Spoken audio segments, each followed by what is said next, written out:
It's important to note that Sukuna never died in the Heian era. With knowledge from Kenjaku, he transformed himself into cursed objects, being 20 of his fingers. He did this to traverse 1,000 years into the future, likely because he was bored and wanted to taste new sorcerers. He also made a binding vow deal with Kenjaku and agreed to carry on his will with the new ultimate creature once the merger was completed. Urame notes here that the only reason Sukuna lost is because he was in a reincarnated body and not because the good guys were strong. And I'm not gonna lie, they're right. The only reason Sukuna lost it is because of the soul attacks that were highly effective against him. And of course, Gege needs to throw in one last glaze on my man just to solidify that Sukuna's power is the uncontested #1 in this series. Essentially, if this was Heian era Sukuna, he would be complete with no random fingers being used against him, meaning resonance, soul dismantle, and Megami altering his movements and dropping his power level from the inside. That wouldn't affect him. Plus, Heian era Sukuna would have the Hiten and no drawbacks. That means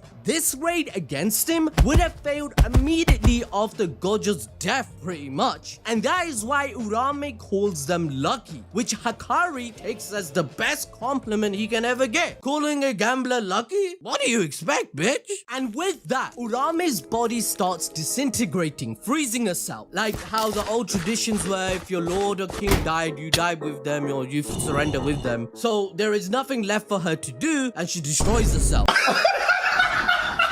Also, if the merger doesn't happen and cursor energy still exists, someone has to take Tengen's role to hold the barriers within Japan. And by the way, Kenjaku did tell the whole world about curse energy and they know about it. Guess what? That's also in the bin. Hopefully to be addressed in the next chapter. Well, that's just lazy writing. However, Megami states Sukuna being ripped out by Yuji would be the end to the 19 fingers. And with that gone, the final finger will not be able to keep his soul connected, meaning Sukuna will truly die. We see this in full motion as Yuji's domain collapses, which was massive by the way, towering over buildings in Shinjuku. Now the domain isn't dubbed at all by Gege, but we're just gonna call it Benevolent Shrine. Are we cool with that? Say that shit again.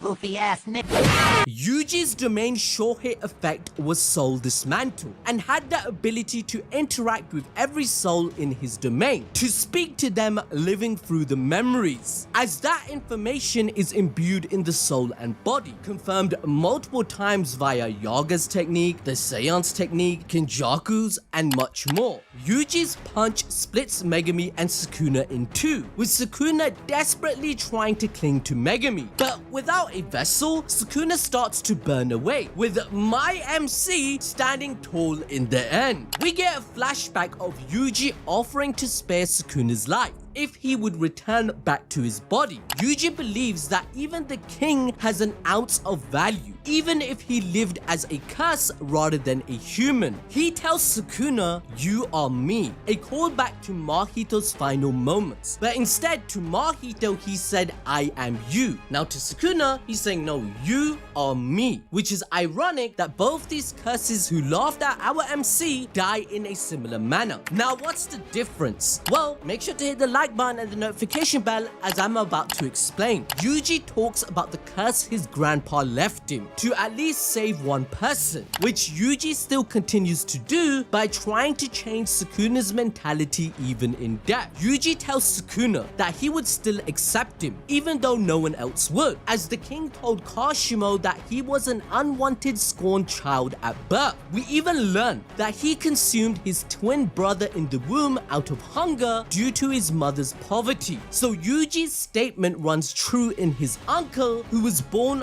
cursed, something out of his control. But Yuji is stating, "You are me," because just like him, he too was born cursed, with Kenjaku taking special grade Kenjutsu back shots that made him who he is. His grandpa also cursed him upon death to save others. Yuji had to become a monster to achieve this for those he cherishes. Now, please listen intently. The theme of death follows Yuji and Sukuna very closely. That's why he helped Megami in the first place. He pondered the difference between the death he's facing and his grandpa, claiming his grandpa died peacefully and that curses do not give humans a natural death. But after becoming a sorcerer, which forced him to kill cursed spirits and his own brothers, he asks Nanami, what is a proper death? As it's a fate that no one can escape, but he always thinks to give his opponents a genuine one. The line of good and evil is created by humans to impose on everyone else. So is Sukuna as a natural calamity actually wrong in imposing his selfish nature when Kashimo himself claims for him that he's beautiful and immaculate? In chapter 268, we see Yuji embracing his humanity to its fullest, and Sukuna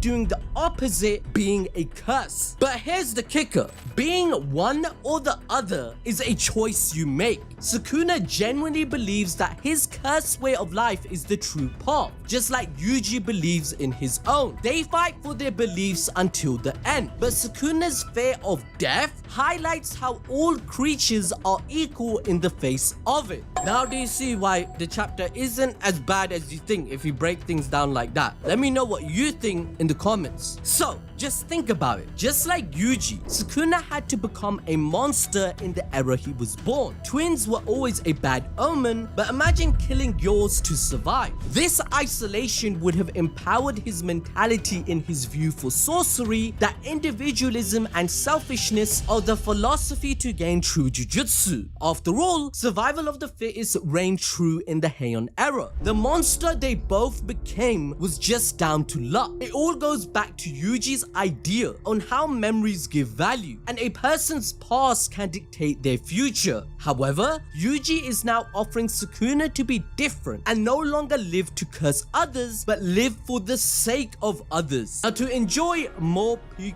fiction, why not find out how Boruto increased his power 1000 freaking times, because he's gonna die by the end of the manga.